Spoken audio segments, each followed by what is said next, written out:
இந்த வீடியோ கொஞ்சம் பாருங்களேன். எப்படி இருந்த ஸ்ரீ இந்த ஹேர் கலரிங்லாம் பண்ணிவிட்டு ஒரு மாதிரி டிஃப்ரெண்ட்டாக. ஸோ இந்த வீடியோவை பார்த்துருப்பீங்கன்னு நினைக்கிறேன். ஆக்சுவலாக ஆக்டர் ஸ்ரீக்கு என்ன ஆச்சு அப்படின்றது இப்போ வரையும் சோஷியல் மீடியாவில் நிறைய பேர் கொஷின் மார்க்கே இருக்குது. ஸோ எதனாலன்னு பார்த்திங்க அப்படின்னா, இவர் வந்து ஒரு நல்ல ஆக்டர். ஸோ இவருடைய லைனப் படங்கள்லாம் பார்த்திங்க அப்படின்னா, மாநகரம், அப்புறமா வந்து வழக்கு எண் 18 கீழ் 1, அதுக்கப்புறம் பார்த்திங்கன்னா இருக்கப்பற்று.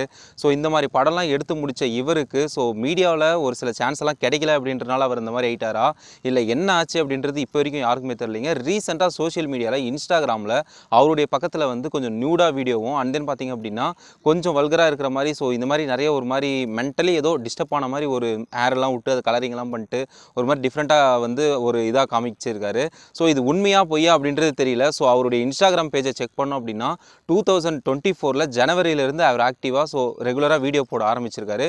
ஸோ அதை வச்சு அது அவருடைய இன்ஸ்டாகிராம் பேஜ் தான் அஃபிஷியலாக தான் கன்ஃபார்ம் பண்ணிட்டாங்க. அதுக்கடுத்து இது ஏஐயாக யாராவது பண்ணியிருப்பாங்களா அப்படின்னு ஒரு சந்தேகத்தில் பார்க்க அவருடைய வாய்ஸும் அந்த ஒரிஜினல் வாய்ஸும் கரெக்டாக தான் இருக்குது. ஸோ இதை தொடர்ந்து என்ன பண்ணுறாங்கன்னா, சினிமா நட்சத்திரங்கள் லைக் வந்து சரவணன் மீனாட்சி, கனாகாலம் காலங்களில் இர்ஃபான் இருப்பார் இல்லைங்களா, அவர் கூட இப்போ ஒரு ட்வீட் போட்டிருக்காரு. ஸோ மீடியாவில் இந்த மாதிரி சான்ஸ் கிடைக்காம நிறைய பேர் சுற்றி இருக்கிறாங்க. ஸோ அதில் ஒருத்தர் தான் பார்த்திங்க அப்படின்னா ஸ்ரீ. அவர் இந்த நிலைமைக்கு வந்துட்ட அப்புறமா நிறைய மீடியாவில் இருக்கிறவங்க வந்து அவருக்கு வந்து சப்போர்ட்டிவாக வரேன்னு சொல்கிறாங்க. ஆனால் எங்களை மாதிரி ஆளுங்க கொஞ்சம் லாக் ஆகிட்டோம் அப்படின்னா சப்போர்ட் பண்ண யாருமே இல்லை அப்படின்னு சொல்லிட்டு அவர் ரொம்பவே உருக்கமாக போட்டிருக்காரு. அது மட்டும் இல்லாமல் இர்ஃபான் அவர்களும் இந்த நிலைமைக்கு தள்ளக்கூடிய ஆளாக தான் நானும் இருந்தேன். பட் அதுலேருந்து நான் மீண்டு வரத்துக்கே ரொம்ப கஷ்டப்பட்டேன். பட் ஆனால் என்னுடைய நண்பன் ஸ்ரீ வந்து இந்த மாதிரி ஆனது ரொம்ப கஷ்டமாக இருக்குன்னு இருக்காரு. ஸோ தென் லோகேஷ் கனகராஜ் மாநகரத்தில் இவருக்கு ஒரு நல்ல இடத்த கொடுத்தாரு. ஸோ நல்லாவும் ஆக்ட் பண்ணியிருந்தார். சென்னைக்கு ஒரு ஆளாக வந்துட்டு அங்கே இருக்கிற இதை பார்க்குற மாதிரி ஒரு செம்ம கேரக்டர் அவருக்கு. ஸோ அதில் நல்லா அவருடைய ரோலை நல்லா ப்ளே பண்ணி கொடுத்துட்டாரு. அப்படி இருக்கிற ஆளுக்கு இந்த மாதிரியா அப்படின்னு சொல்லிட்டு லோகேஷ் கனகராஜ் டே மச்சான் என்னடா ஆச்சு வாடா சேர்ந்து படம் பண்ணலாம் அப்படின்னு சொல்லிட்டு இப்போ கூப்பிட்டுருக்காரு.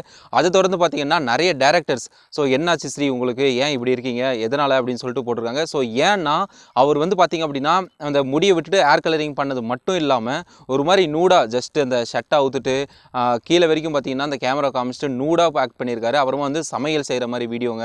ஸோ இந்த மாதிரி நிறைய போட்டிருக்காங்க. ஸோ இதை தொடர்ந்து அவருக்கு என்னாச்சு அப்படின்றது சோஷியல் மீடியாவில் நிறைய பேர் பேசிட்டு வராங்க. ஸோ இதை பற்றி நீங்கள் என்ன நினைக்கிறீங்கன்னு சொல்லிட்டு மறக்காம கமெண்ட் செக்ஷனில் கமெண்ட் பண்ணுங்கள்.